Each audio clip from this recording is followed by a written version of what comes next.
Well, we're going to switch gears a little bit, but not as much as you might think in moving from subduction zones to orogenic belts. So when we were talking about subduction zones, we were talking about the deepest places on the Earth's solid surface.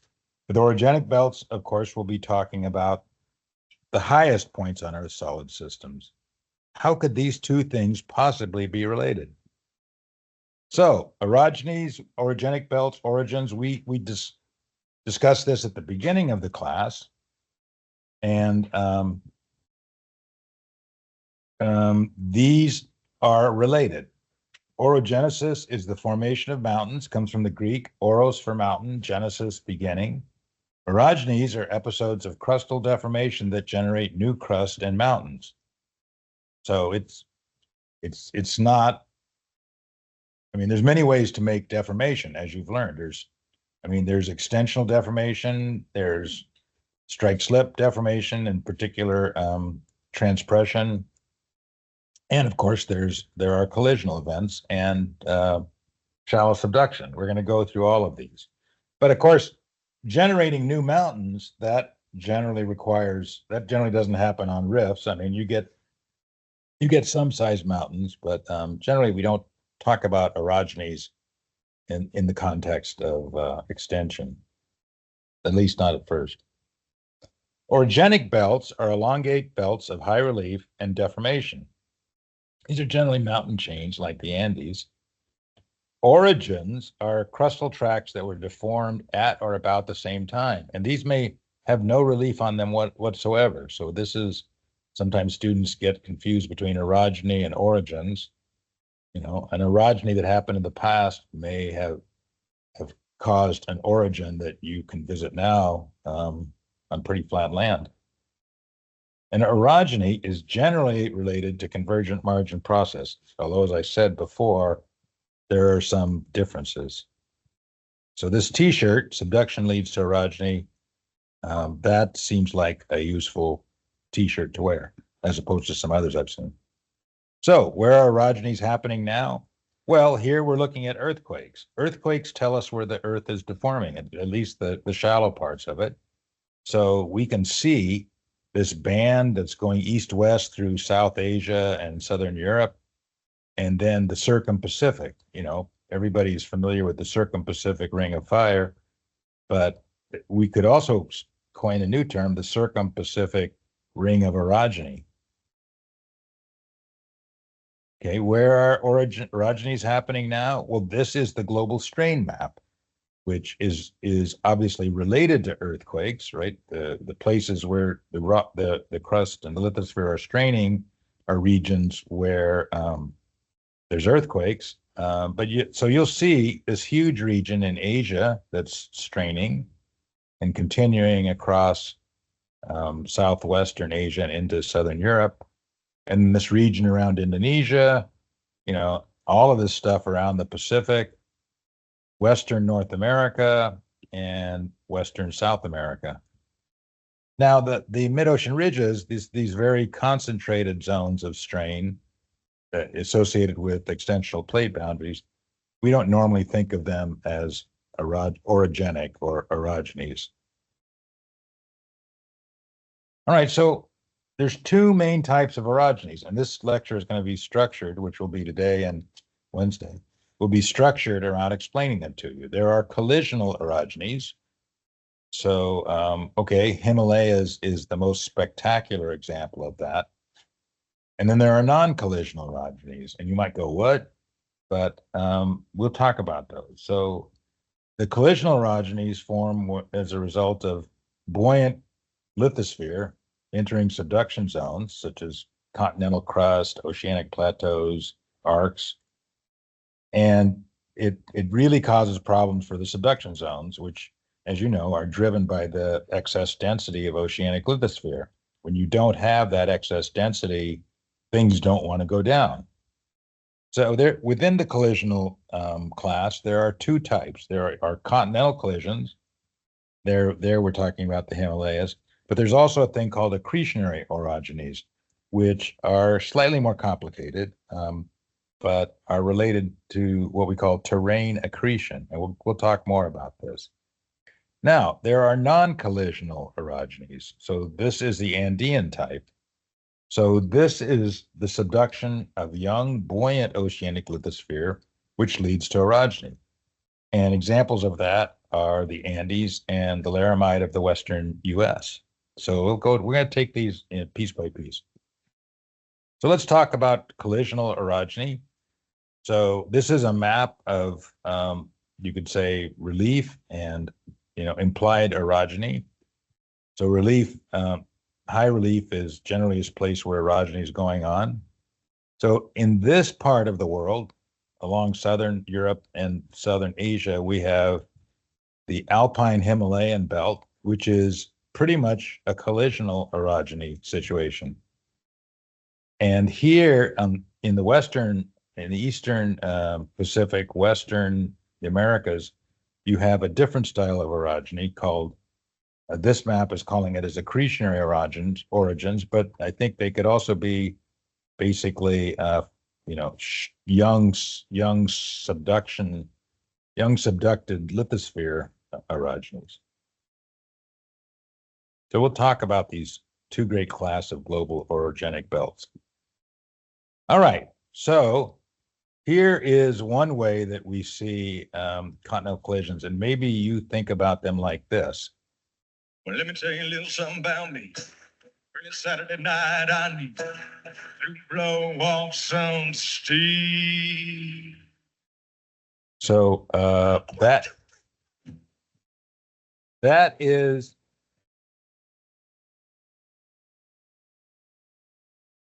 a collision that we all are quite familiar with, right? We all live in dread driving on the Central Expressway that we're going to get in a head-on. Someone's going to come on the off-ramp the wrong way and collide with us. And so this thing on the left is a cartoon for the continental collision zone, and there are elements that I can't object to. One is this thickened crust there in brown is leading to a couple of things. One is uplifted mountains, but also a zone of strong ductile deformation in the lower crust. But that's not how these orogenies happen, even though everyone would say, I'd like to go see a couple of steam trains collide. That would be fun. Well, let me tell you. All right, so let's talk about an example of a very early stage collision, which is Australia being subducted beneath Indonesia. So this is the region over here.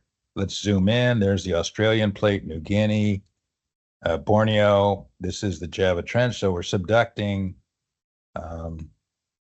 Australian plate at about 30 millimeters per year. So this is a reconstruction of what that looks like from Australia to the north. So the Timor Trough, you can see that there. Timor, the island there. The Banda Arc back here, the Banda Sea. So how long, this collision's in an early stage, because obviously we don't have a Himalayas there. How long has it been going on? So Australia is moving north at about 30 millimeters per year. Anybody want to guess about how many millions of years it's been going on? It's very simple math. 30 millimeters per year is 30 meters per million years. So to get to that depth, 215 to 229 kilometers, anybody want to guess? 70 to 80 million years. No. You got 30, 30 times. 30 goes into, let's say, 210. Oh, 7 to 8. 7 to 8. Yes. So what we're looking at here is a situation after 7 or 8 million years. And you can see that the subduction zone is being disrupted, but it's not terribly disrupted. But that's what a continental collision zone looks like after, say, 7 or 8 million years. Okay? That's not exactly what you'd call the Himalayas. That's quite different than what we saw with the train wreck. There you see the two things hitting into each other and it's all over in a flash. That's not what happens in in continental collision, or for that matter, any other kind of collision. It takes time.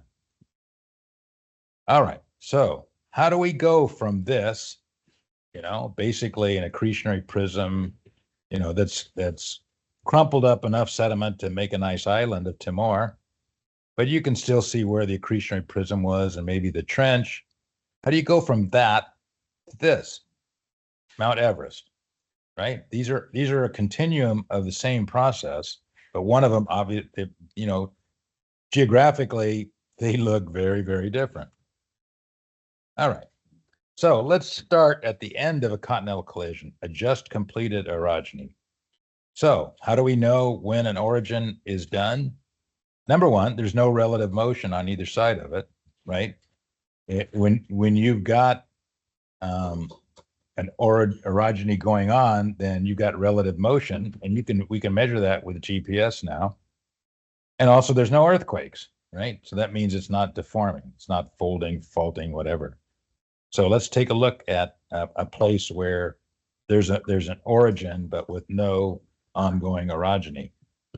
And that would be the Alps, So here's Europe, and very complicated. These are all different subduction zones and convergent margins of various sorts. And this is the Alps up here in Switzerland, Austria, northern Italy, part of France. Now, this is showing earthquakes. Those dots, red dots, are earthquakes, and I think we all remember the terrible earthquake that hit Turkey over here a couple of years ago, and then this is a subduction zone here, so there's lots of seismicity. There was a seismic crisis in Santorini, which is about here, but that seems to be over. And you can see there's lots of earthquakes, but if you didn't see the mountains, you wouldn't know that this was an orogen, because there's no significant seismic activity going on in this region. This is the GPS for the region of the northern Italy. You can see Switzerland outlined there, kind of. France, Germany, Austria. And these arrows are telling you something about relative plate motion. And, when they're very, very short, right, there's the scale. So that an arrow that scale is 2 millimeters, and the round arrow is the error on the motion.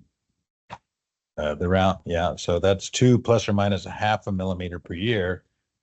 So these, the measured plate motions in different directions are less than the air uncertainty on the measurement. It's only down here that you see motions that are significant relative to their error. That's a big one. But here's the Alps. And yeah, there's a little bit of motion, but it's not even a millimeter per year, You wouldn't really see that. We'll see something quite different for India, Asia, in the short, maybe not today. So this is a dead orogen. Spectacularly exposed. I mean, it's so nice that Walt Disney decided to make a scale model of that for Disneyland. That's the Matterhorn, of course. But the relief is a combination of the fact that the orogen was just completed, plus the Pleistocene glaciation. It made this spectacular scenery. It's a tight mountain belt, but it's a dead orogeny. Anyway, this is the region. When you get rich, you can go visit. That's what it looks like with the snow cover, and you can see all the glacial valleys. Pretty nice. This is the geology. So very confusing. Obviously, yes, Clint. Yeah, I would say it is dead, although kind of like the Appalachians, that doesn't mean it will wear down and then become flat. It will persist in vertical motion for quite some time. Yeah, there'll be a continued isostatic response. Most of the isostatic response now is because of the removal of the ice sheet. Yes, you're right. It will take a long time to wear it down to flat, but give it a billion years. It might be flat in a billion years. It would be interesting to look at sort of the typical elevation of the mountain range versus how long ago it ended. You know, you can imagine it would make some kind of a asymptotic curve to flat. But anyway, you can see it's very complex geology. And if we were teaching this course in Switzerland, you'd be, well, we'd be talking about nothing but the Alps, wouldn't we? All right, this is one of the places where people started scratching their heads going, what's going on? So at the late 19th century, we worked out the geologic timescale, and the geologists found this. So this very flat line, which you might say, well, that looks like a depositional surface, but what's sitting is Permo-Triassic, 250 million year old sedimentary rocks on top of Jurassic Cretaceous, 150 million sedimentary rocks. And that would cause any field geologist to lose their what is going on. The only possible explanation, which was supported by fieldwork, was that this was some kind of a low angle fault that brought older rocks over younger rocks. And of course, that's what happened. And this was back before there was any idea of what could possibly cause that. Now we know very well that subduction can easily juxtapose units. But that's a textbook example of a flat line thrust fault. Couldn't be prettier. Now, this, after decades of work by dozens of Swiss and German and Austrian and Italian and French geoscientists, this is the structure that we've got going from northwest in Germany to southeast in Italy across Switzerland. And what you can see are these big thrusts, right? There's lots of terms here we don't really need to go into. The external zones, which is sort of where everything was thrust up on the continent. The internal zones, a bunch of ophiolites, lots of complicated stuff. This will not be on the test. The point is, we've been talking about subduction zones where we see this strong asymmetry and relatively simple structure. And now we look at an orogen and it is anything but simple. It is like, that looks like a dog's breakfast. And when I say dog's breakfast, I mean the old kind of dog's breakfast, back when you fed dogs whatever leavings there were, rather than today's what they do, where they make special dogs breakfast, and sell them. Okay, don't get me started. But the point is, this is a mess, and all kinds of processes are going on here. So this is a really very interesting example of a completed orogen that's being exposed and has been studied by really competent field geologists over many decades. I mean, if there's one orogenic belt that we know really well, it's the Alps. All right, so now let's sort of, we've gotten sort of our mind about this kind of a story. I got to take care of that. Excuse me. Should have turned off my phone, but I didn't. Sorry about that. Go away. All right. So let's look at the different kinds of orogens.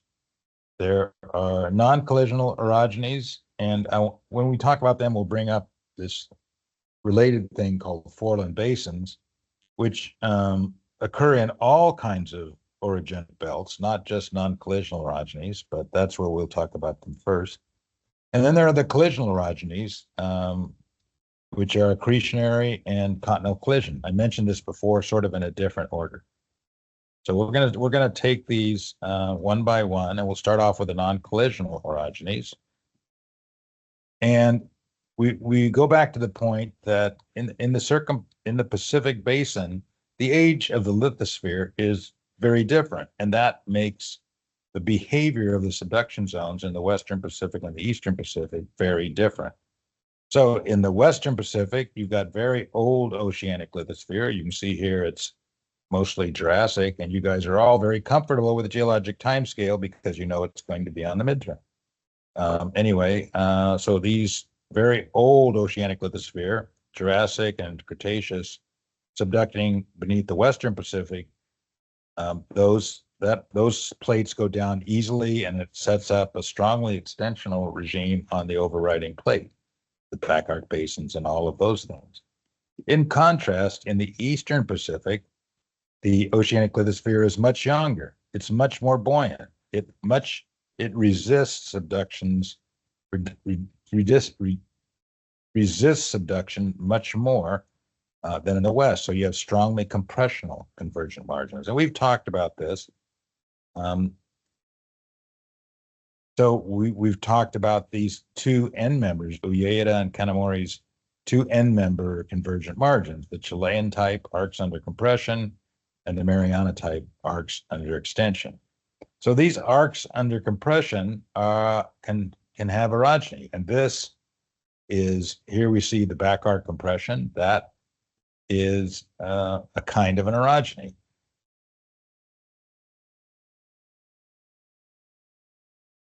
So the poster child for a non-collisional orogeny is the Andes. The Andes are the second highest mountain range in the world. They are the products of a non-collisional orogeny. And the compression is a result of subduction of young buoyant oceanic lithosphere that is resisting subduction. So this system is sort of characterized by a Chilean type convergent margin, even though Chile is down here, you know, the entire margin is Chilean type. This is the highest point in South America, in the Andes. This is Aconcagua. It is the highest point in the Americas, and you might think it was a volcano because the Andes are quite famous for their volcanoes, but it is not. It is formed by folding and reverse faulting, which tells you something about just how important orogenic processes are in the Andes. All right, so the Argentinian back arc in particular is associated with back arc shortening. And we've talked about these end member back arc regions, the extensional type, such as we have in Lao Tonga in the Western Pacific or the Marianas.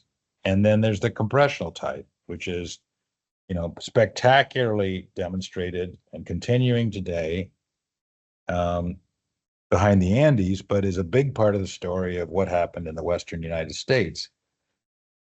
Okay, now one thing I will draw your attention to is the difference in rates. So in the Lao Tonga system, the back arc extension rate is an order of magnitude greater than the convergence rate behind the Andes. So that is a difference, but you know, 10 millimeters a year of convergence is a lot. Yes, Clint. Right. I am thinking of it as the Pacific plate sinks, and you'll get into this later, into the how much of that plate motion is forward and how much of it is down, but it's doing a lot of down, and it's making room. And as it's bending downward, it's making room in the mantle asthenosphere, and nature hates that. It's got to fill it with something. Yes. As in the Andes state, it's like packing shit into a suitcase, and there's no problem of there being some kind of vacuum for nature to fill. Yes. And yeah, I just get a little confused because I thought in the two types we, had deep subduction, and that set up volcanoes for sure because the water was getting in and creating the volcanoes. And then I thought the shallow subduction, like you're showing in the Andes, it kind of blocks off the volcanoes, but there's tons of volcanoes down there. Yes. So we're looking at different parts of the Andes. It's deeper in some part and flatter in other parts, or yes, there's actually three different segments of the Andes that have volcanoes. In the north, in Colombia, in Peru and Ecuador, and then in Chile. And then in between, there are regions where there's no volcanoes. I simply didn't have time to go into that. You might consider recoloring the diagram, because when I look at the upper one, I see, oh, there's a subduction zone, there's the mantle lithosphere. And then in the lower one, I don't see the subduction zone, but it's off to the left, and Yes. I don't see the oceanic crust. So maybe adding that on there would help a bit. Well, yeah, if I knew a good drafts person, I'd have him do. I do I that. don't know any of those people, man. Don't ask me. Well, this is basically, we're looking at, yeah, you're right. I'm showing this part of it for the Mariana type, the extensional, but only this part for the Andes. And you are correct. I could have done it better. I'm taking bets on whether or not I'll improve it according to your good suggestions. Okay. Basically, the Andes changes from place to place, what type of subduction. But in general, you know, so in general, it's either like this or it's got no back arc anything. So it doesn't have any back arc basins, extensional basins. And here's a point of confusion. Sometimes, you know, people that have been working in the Andes for a long time, they call these Foreland basins, they call them back arc basins. But that confuses the issue, because a back arc basin is the type localities in Western Pacific, and these are zones that are so strongly extensional that they have seafloor spreading. So I always flinch when a student calls the Andes back arc basins. So please don't do that. All right, so here we see the central Andes, and see here you can see the volcanoes. So they're there, and then there's a gap, and then there's some more, and then there's a gap. And this is the sort of the geography of the Andes. You know, it's not a simple mountain range. There's the Subandean, there's the Eastern Cordillera, there's the Altiplano, Puna, where Dr. Butler and her students are working, the Western Cordillera, the Pre-Cordillera. It's complicated. And as you can expect, the seismicity is exactly what you'd think. Most of these are thrust faults, a few strike slip faults, not very many extensional faults in here. Oh, there's one up here in the north. There's some extensional ones up in the north, but it's pretty easy to see where the mountains are when you see this kind of seismicity. So the Nazca Plate is subducting beneath South America at 6 to 8 centimeters a year. That'd be 60 to 80 millimeters a year. And as we said, mostly thrust type compressional earthquakes.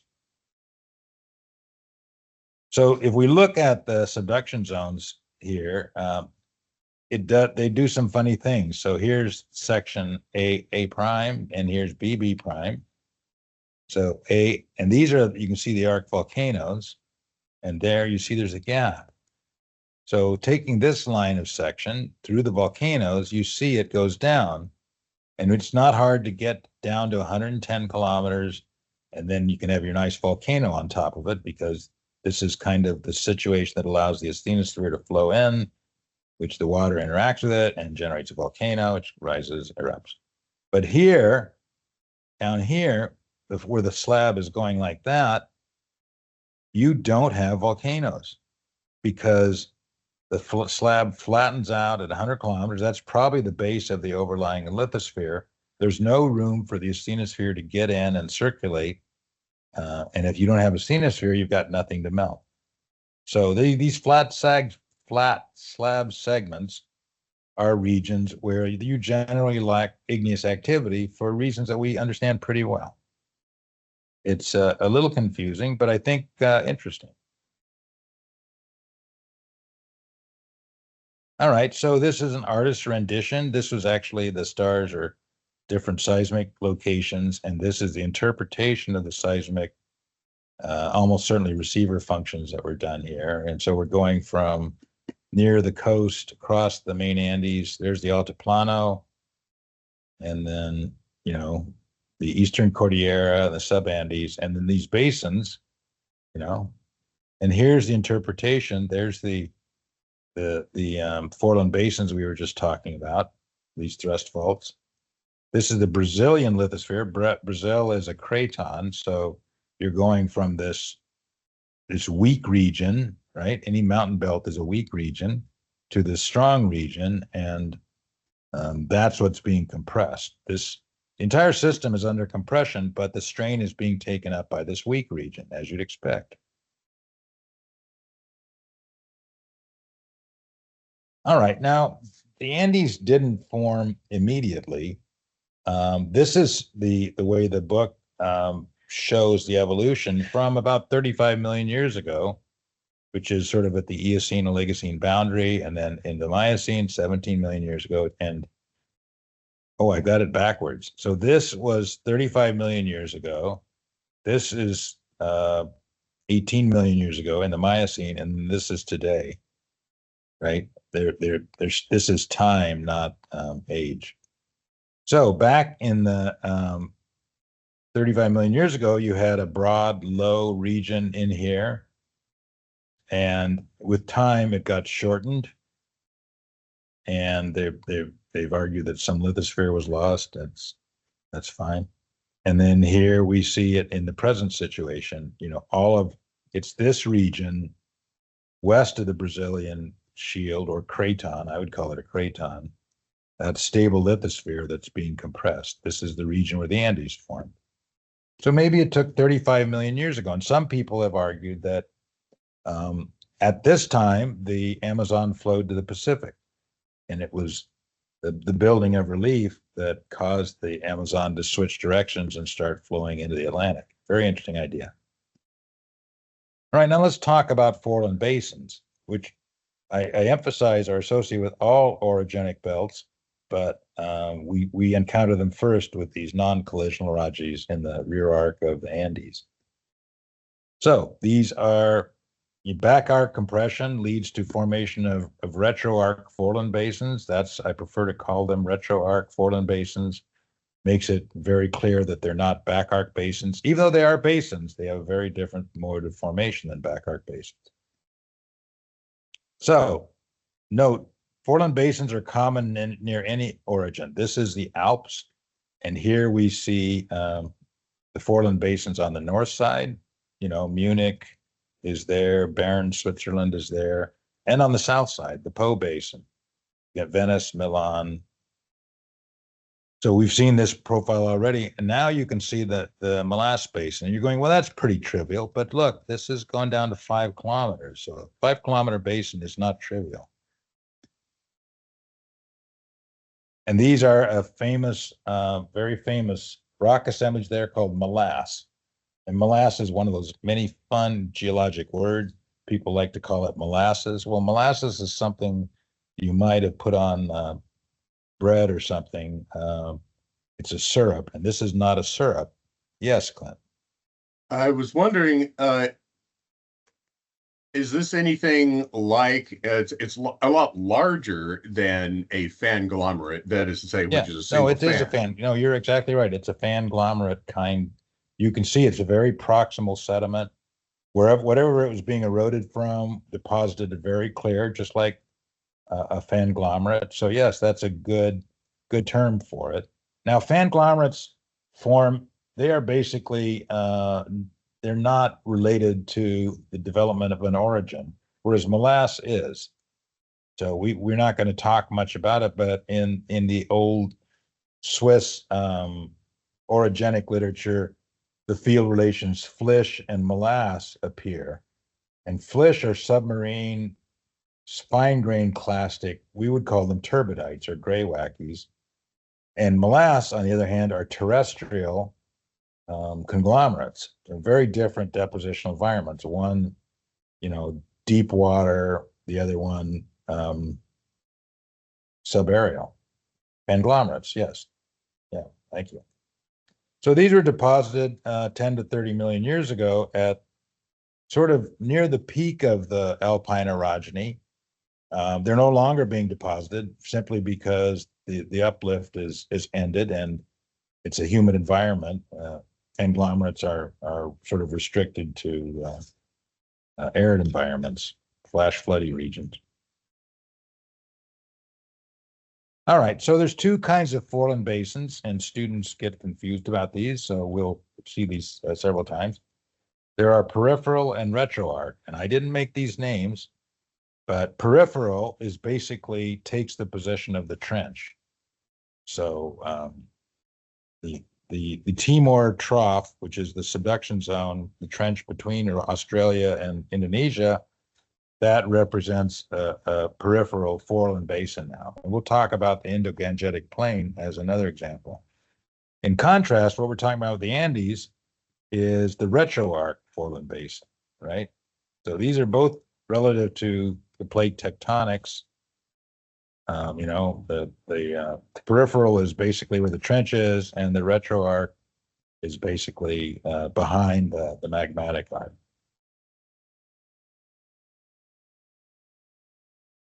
All right, so these compressional sedimentary basins, Foreland sedimentary basins, can be very simply understood with a diagram like this. So we have lithosphere, and it is affected by a load. And we've seen a diagram like this before. This is basically the trench profile, the outer flexural bulge going down into the subduction zone. Here, in the rear of the Andes, we're not looking at a subduction zone, but we are looking at a load on the lithosphere. So you get the same sort of a thing. You get a very asymmetric basin, very different than a rift basin, and where the deepest part of the basin is right next to the load. So this is this load, and this lithospheric flexure creates accommodation space, which is basically the part of the relief above basement that can receive sediments. So bigger the load, and we'll see that this lithospheric strength and this load are going to really influence the development of the Foreland Basin and the accommodation space. So we've seen this before, not to beat you over the head with equations, but just to make the point that this flexural rigidity of the lithosphere depends on very simple equation: Young's modulus times the elastic thickness of the plate times divided by 12 divided times 1 minus Poisson's ratio squared, which is typically about 0.25. So the only thing that really changes, Young's modulus doesn't change, Poisson's ratio doesn't change, it's this elastic thickness. And so the shape of these basins depends very much on the elastic thickness. So here's one where the flexural rigidity goes from 10 to the 24, which is, okay, that sounds pretty rigid, but not compared to 10 to the 26. So 10 to the 24, 10 to the 25, 10 to the 26. This is a very strong lithosphere, so it's not deflected. Or if it's deflected, the amount of the deflection is spread over a wider area, and this is a relatively weak lithosphere, so that deflection is much more concentrated near the load, okay? Won't be on the midterm. Well, I didn't see where H was in that graph. It didn't really show. No, we didn't. H is not shown, but What would it because be? you could completely rewrite this in terms of H, and we might wish that they had done that, but they didn't. You can't say what it is by just looking at the graph at all, or the Well, you can difference solve the between- equation. Okay. I mean, this is a mathematical computation, basically mechanical engineering. This is basically mechanical engineering. It's the result. It's not a number, something you can measure. You have to, just calculate it. Right. So when we talk about the elastic thickness, what can we measure to give us an idea of what is the elastic thickness? If you said, I want this data set, what would that data set be? Well, you measure the velocity, I guess. And No. Poisson's No, you get ratio. earthquakes, right? The elastic thickness is related to the depth of the earthquakes, right? It's basically the elastic thickness is related to the temperature profile of the lithosphere, right? Colder lithosphere is stronger. hotter lithosphere is weaker. Okay. So Sorry, I had a random question about the Poisson's ratio. Does that have a unit of measure? no, it's unitless. It's because it's a ratio of things with the same units, but you can look it up. Does Useful it thing to know. change, or is that pretty much roughly like a constant? Well, for rocks, I mean, with the Poisson's ratio for rocks, it's gonna vary a little bit, but it's not going to vary significantly. It's not the Gotcha. largest cause for these different profiles. All right, so this is a cartoon. So up here we've got, the load, and this is the overlying thing, and here it's full of water. That looks an awful lot like a trench. That could be a subduction zone, and here it's full of sediment. This is situation behind the Andes. There's the Andes, and then what you get is these thrusts keep propagating towards the basin. So they just keep squeezing it. So anything that's in here is going to get squeezed out, and that could be oil, that could be gas, any kind of fluid. You're going to get cannibalization of the sediments. This is a very interesting petroleum system. And we see that here I tried to get a map of hydrocarbon basins in South America. These are offshore rift basins.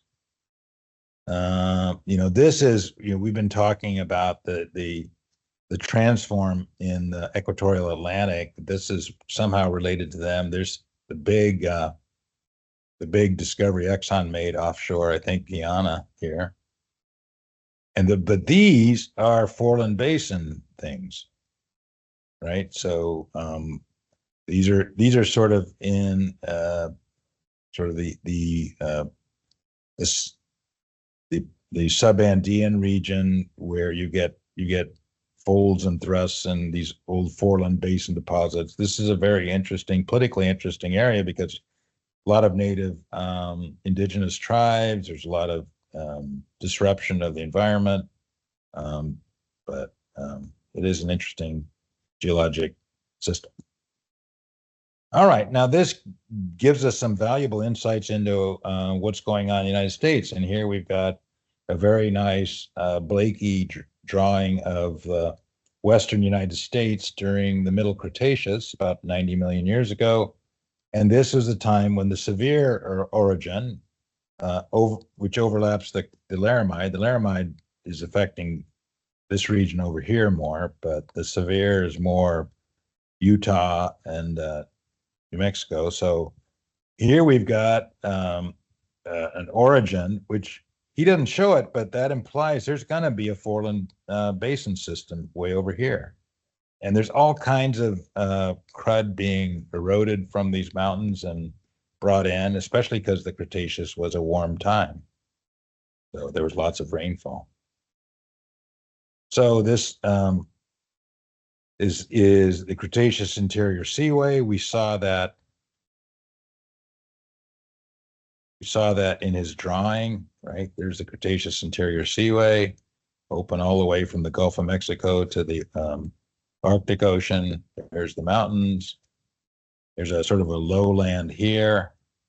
And if we look at, there's Utah. If we look at the basinal deposits in Utah, just east of the severe fold and thrust belt, we see something like this. It's a very asymmetric basin with depths, thicknesses of up to 4 kilometers of sediment, which are now exposed because that load is gone. So everything's sort of risen.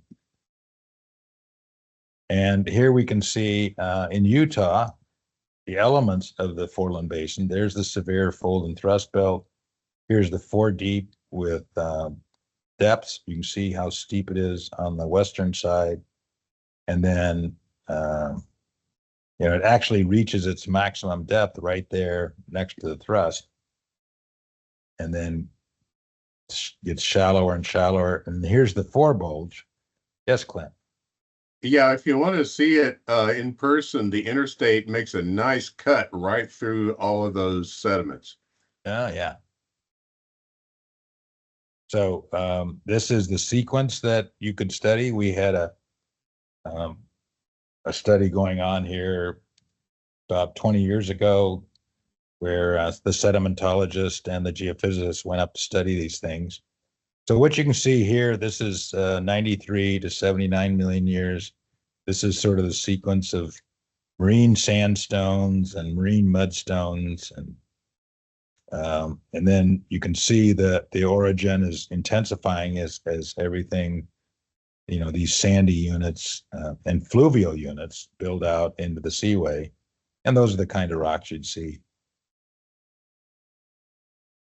All right, and related to this is the Denver Basin. Now, this is farther east. This is related to the Laramide, but just to take a look at this, so there's Denver, there's the Front Range, there's the profile. It looks very much like a Foreland Basin, retroarc Foreland Basin. So anybody want to guess when this basin was most actively subsiding?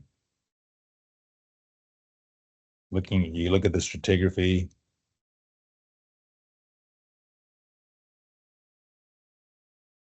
Anybody got a guess? Well, Precambrian. No. So look how thick those upper Cretaceous sediments are. Right? 3,000. That's telling you when the basin was most active, because the sediments next to an orogen are going to tend to fill up the accommodation space that's created during a given time. Nature really hates a vacuum. Really hates the vacuum. Yes, especially if there's relief next to it. Or a Kirby salesman. What's a Kirby? It's a kind of vacuum cleaner. It's a real scam. They make you buy the vacuum cleaner, then you have to sell it. Oh, yeah, avoid that. All right, so this is one way people show the sedimentary facies in a Foreland Basin. So this is a two-dimensional drawing. Here's the mountain range, erosion. So you'd have your very coarse sediments here, and basin axis mudstones. That stuff is supposed to be that stuff, and then maybe some stuff coming from the forebulge, but it's much lower relief, right? So there's the sediment flux from here is going to be trivial. So this is the way they show it, and that's the way it probably should be shown in 2 dimensions. But these systems are not 2-dimensional, right? Rivers tend to follow. Sediments can be transported by rivers. Rivers tend to follow different things. So here's one example. Mountains are marginal to a large craton. This is like the Amazon. This is more common, where you have the drainage flows parallel to the structure, right? These two both, it's parallel to structure. Now this is a superposed river where this mountain range came up after the river formed, and then large cratons tend to have just these sort of random distribution patterns. But where you have relief, you're going to have one of these kinds of things. And in fact, the more commonly, you're going to have a system like this, which could be drawn much better. So this is the thrust belt. So this is the area of relief. This is the sedimentary basin, and this is the what we could call the flexural bulge, right? So these are going to have much stronger rivers in general than these.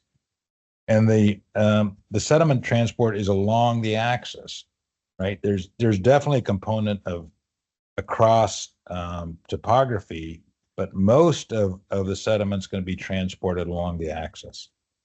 So just keep in mind that those 2-dimensional drawings give a misimpression of what's going on. Yes, Clint.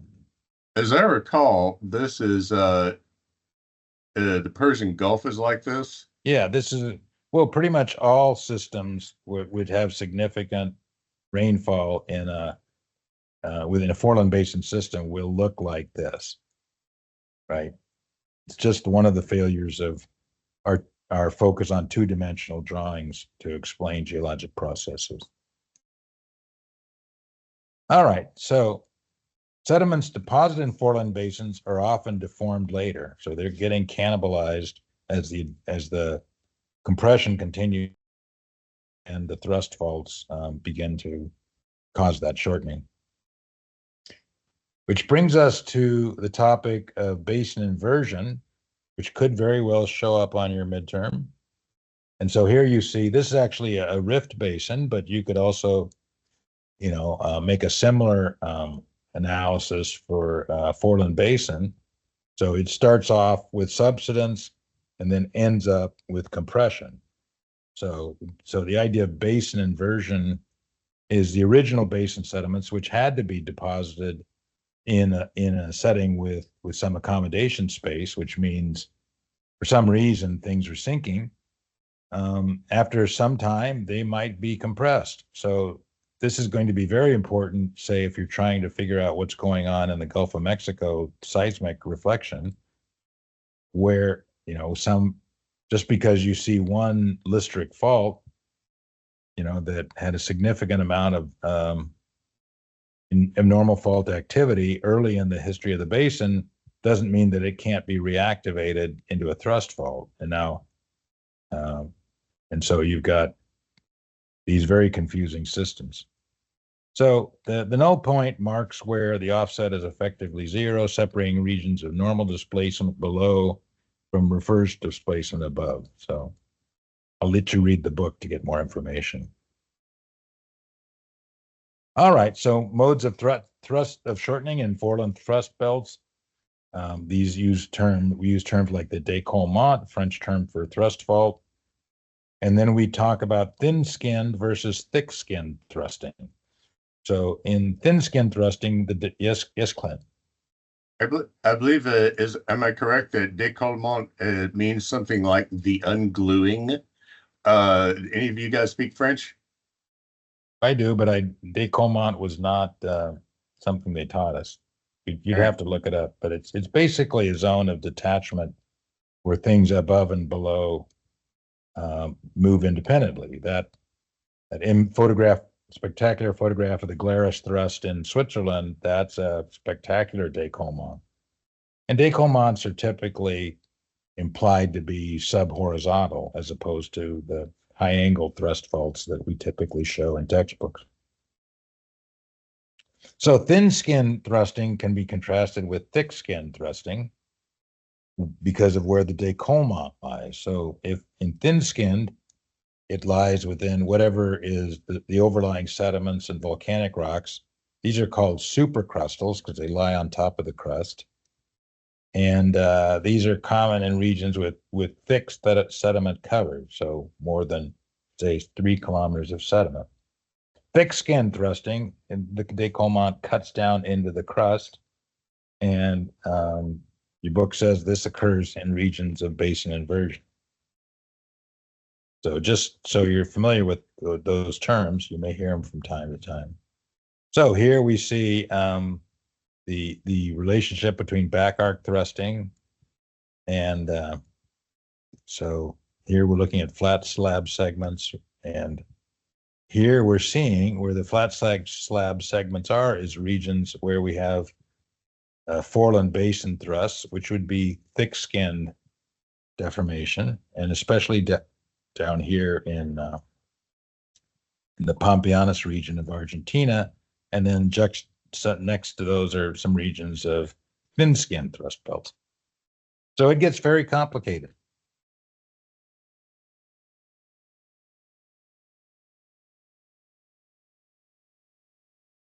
All right, so here is some variations in thin and thick skin shortening in the central Andes. So here's the sort of the structure in this part of the retroarc foreland basin thrust fold belt. And here's a little bit farther south. You can see the involvement of the crust. So this is a thick skin compressional environment. Any questions about that? Could be confusing, but maybe not. All right. So 2 kinds of foreland basins, peripheral and retroarc. Which of these is the Denver Basin?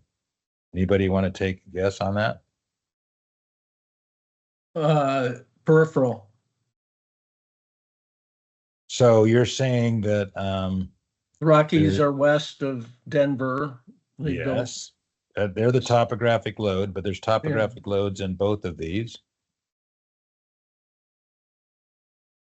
And Uh, this is basically the plate margin. Is Denver located near a plate margin? Not that I know of, so. No, it's the I plate would- margin's I would- over here in California. I would Right. hint that east-west, this is one of these things where you can be confused by like, oh, but this is left is west and east is Yeah. on the right, but it's not necessarily the case in this. So that diagram. to be considered for the Americas, this should be flipped. Yes. Another job for the artist. No, this is the Denver is this basin. It's a retroarc Foreland basin, just like the Sevier basin, right? This is the Farallon plate subducting beneath California.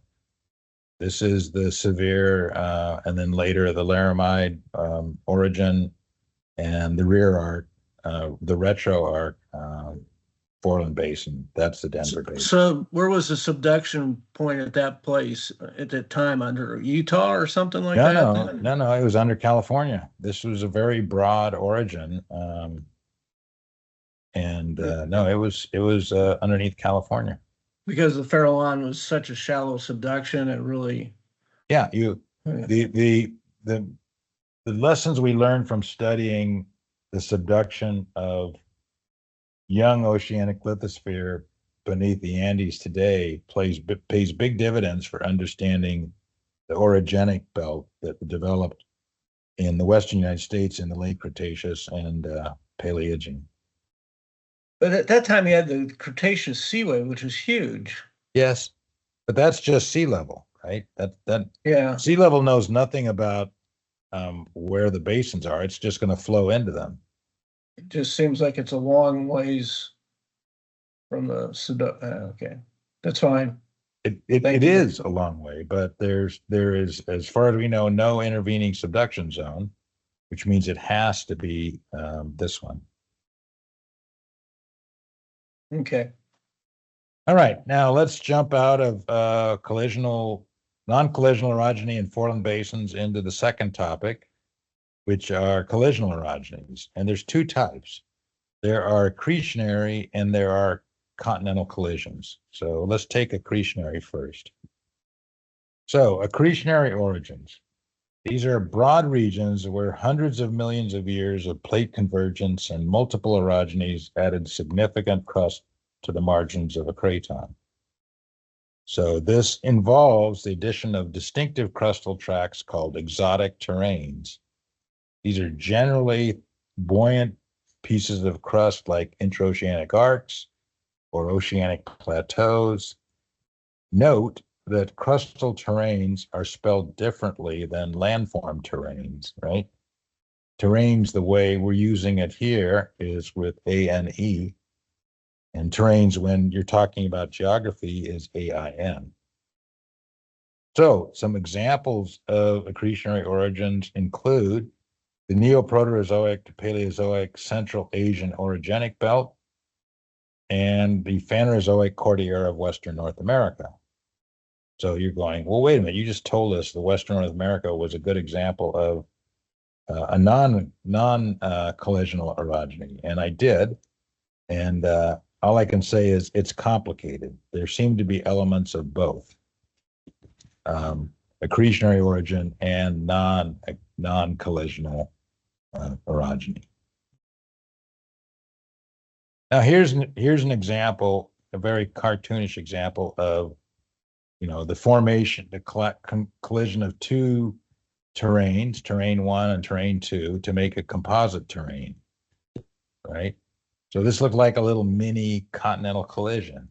And a good example of this would be the Tectonic, which is the early Paleozoic of northeastern United States. And so, if you collide two terrains, you'll end up with a larger terrain, which will cause an even more serious problem to the subduction zone when it's subducted. Now, this is the Central Asian orogenic belt. And if we were teaching this course in China, you would be learning all about this. And this is an extremely complicated orogen. Okay, first thing we have to do is get our brain around the scale. That's 1,000 kilometers. And then we've got Archean cratons of Baltica, Siberia, and then, it's complicated. And I don't think we want to spend a lot of time in here. But there's clearly a lot of work going on. And if you're interested, that's always something to learn about. Let's get into something a little more easy. And that would be the Western North American Cordillera as an accretionary orogen. Now, this is a terrain map for Western North America. And so all of this white and this little blacky thing here, this is all, in this interpretation, shown as accreted terrains. Now, one of the things you'll notice is pretty much all of Alaska is an accreted terrain. That is, if you wanted, if the question is what's the biggest state that's got the most accreted terrains, the answer is Alaska. But then Oregon and Washington do too, and California as well. Basically, this entire region west of the Craton, that is the Craton margin here, has been accreted to Western North America since the beginning of the Paleozoic.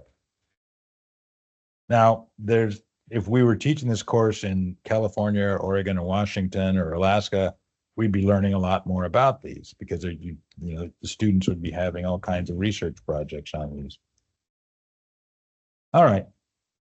So this brings up the interesting topic of tectonostratigraphic terrains, which is sort of the official name for what we're calling terrains with an A and E.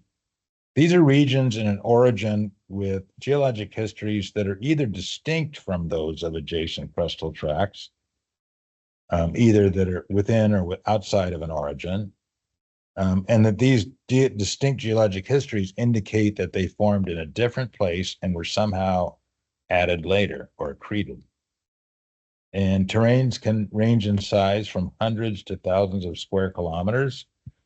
They're classified to whether they are native, that is autochthonous, or exotic, that is allochthonous. And geologists like to use those two words a lot, autochthonous and allochthonous. So when I first got to UTD, there was a professor who was studying the terrains of California, and he thought the Coast Range ophiolite, based on a number of arguments, came from the South Pacific and sort of drifted across the Pacific Ocean and collided to become accreted. That would be a very allochthonous terrain, an exotic terrain, right? So you can see why people prefer to call these exotic terrains rather than allochthonous terrains. I guess exotic sounds better at the bar and allochthonous sounds better in the scientific paper.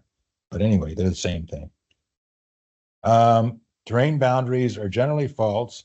They are generally thrust faults or strike slip faults.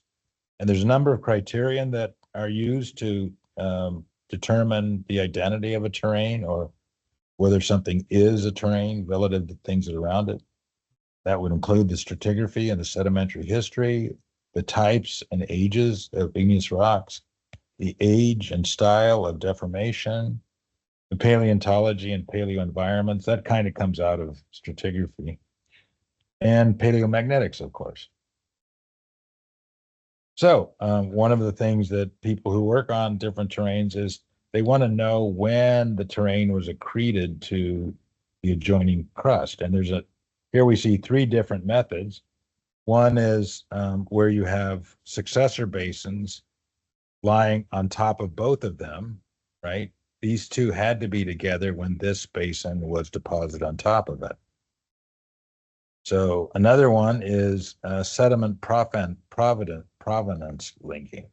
So if you can demonstrate that these sediments on top of B had to be derived from erosion of A, then you can basically say that this sedimentary deposit has to be younger than the terrain accretion event. And then what they call Pluton stitching, which is you got an intrusion that cuts the tectonic boundary. And so this intrusion must be younger than the terrain accretion event. So that's the kind of two approaches that are used for working out these accretion events. All right, so let's look at an example of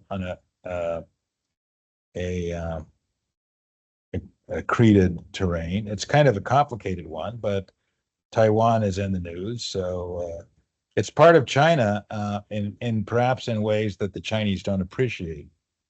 So this is a sort of a simplified geology of China. That's the Central Asian orogenic belt we just talked about. These are some cratons that are distributed in China, and then we'll talk about the Himalayas down here later. But Taiwan's over here. So what's going on? So what's happening is the Philippine Sea Plate is converging in a very interesting way with the Eurasian Plate. So what you're seeing here is this is the trench that goes along the northern side of the Philippine Sea Plate. This is where Clint was last November, December. And the Philippine Sea Plate is subducting westward, northwestward underneath Eurasia at rates that vary from 50 to 78 millimeters per year. And then at this point, you've got a very different situation. This Eurasia now is subducting beneath the Philippine Sea Plate at rates, what is that? 96, almost 100 millimeters per year. Seems high. But that's what's happening. You're bringing, in this part, you're bringing China and its passive margins into this trench. And when you have a lot of sediments, you know what you get. You get an accretionary prism. And we call it an accretionary prism, but the people of Taiwan call it home. So here it is. Here we're looking at the Manila Trench with eastward subduction of the Eurasian Plate. And here's the Ryukyu Trench with the northward subduction of the Philippine Sea Plate. And Taiwan is at the nexus. So here you can see in a very simple way what happened.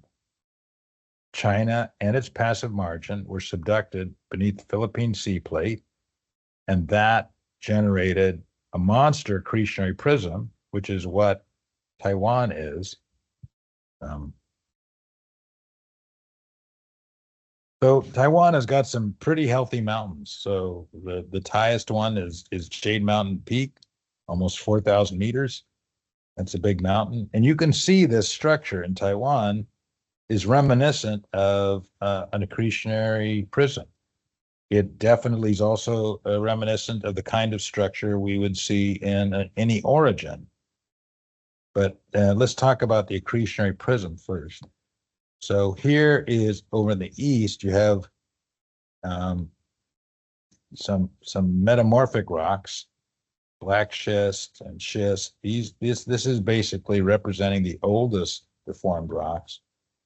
And then these rocks are, Miocene and Eocene in here. And so you get an entire sequence, and you can study all of the kinds of structures you might get in an accretionary prism fairly straightforwardly in Taiwan. This is how it's reconstructed, the growth of Taiwan. So beginning at about 15 million years ago, and then in the Miocene, this was all kind of a trench. The Eurasian continent margin was well off to the north. There was a magmatic arc there. And slowly, as subduction continued, this thick pile of sediments entered the trench, and the orogenic belt, the accretionary prism, began to rise. And it grew with time as convergence continued. And that's the situation we have today. Would that continue to push it up, or would it slowly Yes. eventually get subducted down with it? Well, part of it, as you know, this is a subduction zone that's transitioning to an orogen. I mean, these terms are useful, you know, to show the relationships between plate convergence and mountain building. But as long as convergence continues, you're going to have the accretionary prism is going to continue to build out, which is, in this case, would be to the northwest. So, but in addition, some of those sediments are definitely being subducted. There are volcanoes. There's a volcano there, and then there's a number of volcanoes down here. But yeah, it's an interesting example. Okay, now we're just about done, and I've got to where I want to get because I want to start talking about the Alpine Himalayan orogenic belt. We've been talking about the Circum-Pacific orogenic belt, which is pretty much the same as the Circum-Pacific Ring of Fire, but extends considerably away, landward of the volcanoes. But anywhere in here, we'd be talking about a similar thing. These are, non-collisional orogenies and accretionary orogens. And we could talk about the role of each of them. But there's no continental collisions in here. Now there's one. This one is Australia confining here, but that's kind of the easternmost part of this Alpine Himalayan orogenic belt, which goes basically from Australia to the Alps and actually over into Morocco. This is lots of continental collisions. So you can divide the great mountain building regions of the world into these two subtypes. The Circum-Pacific, where we've got subduction related and accretionary orogens, and the Alpine Himalaya, where we've got continental collisions going on. Okay. So I think we'll stop here. This is a very good place to stop. Yes, John. Well, in the book, they always talked about tectonic shortening, and I'm not sure as I really understand what they meant by that and what the concept was. We've been talking about tectonic shortening going basically this entire lecture. We've been using words like compression and thrust faulting and lots of different things, but just when two things are meeting and colliding together, or non-collisional. Well, let's look at some examples of shortening. So that would be shortening. That would be shortening. I made some tectonic shortening bread, but it turned out to be rocks. Okay, but then I thought there was different types. Certain types led to greater shortening, and certain types led to less shortening. Well, yes, that it hasn't been quantified perhaps in the way we would like it to be, at least to my knowledge. But everything we're talking about when we're talking about orogenesis, we're talking about shortening. Yeah. Okay. Well, two plates are colliding together. It's shortening the. Okay. Well, for all of the reasons we've been talking, when we have compressional subduction zones like we have in South America, there's shortening there. So compression and shortening mean the same thing. Okay. I mean, we use words that we're quite comfortable with, but sometimes our students are going, now, what do you mean by that new word? And the other thing is that relief is fundamentally an isostatic response to thickening of the low density crust. So when you say compression, you're also, when you're saying shortening, you're also saying thickening. Mountain belts are, that was the whole thing that got the Airy Pratt controversy going, was they could see that there was a route beneath the Himalayas that had to be there because of the gravity measurements. And the argument was, well, how is this thickening being accommodated at depth? Thank you. Yeah. Any other questions? All right. Well, guys, we will see you Wednesday. This is one of my favorite topics. I hope I've done it some justice. I hate to turn you off to the, I mean, I, as a geologist, was certainly entranced, I guess you could say, seduced by studying mountains. And I hope I've done one of my favorite topics some justice. So we'll see you on Wednesday.